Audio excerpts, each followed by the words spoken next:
under properties here, project browser, we have all our different drawing pages, right? We're working here under architectural mainly. We might end up with a default, 3D view under coordination, but all of these drawings can be dragged into the sheets. So if we scroll down a little bit to sheets that are right here, these are all the default sheets for the template, which you all are working on. And so if we go to architectural building sections, oh yeah, so by default it looks like it shows up on everything but this section. So basically, let's say we open up one that has something. This here is, if we scroll in, this is the west architectural building elevation, which means it corresponds to, if we open up elevations, west elevation. So if I were to, and in fact, you see how it's blue here?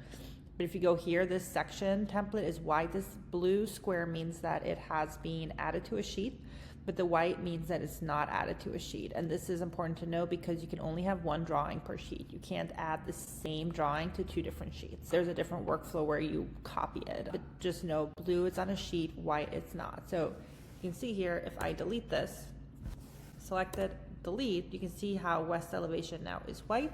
And if I drag it back in, right, there it is. So what you're going to do is go to your section drawing, and you can come down here to your working section. This is just the default, and you can just pull it in like that.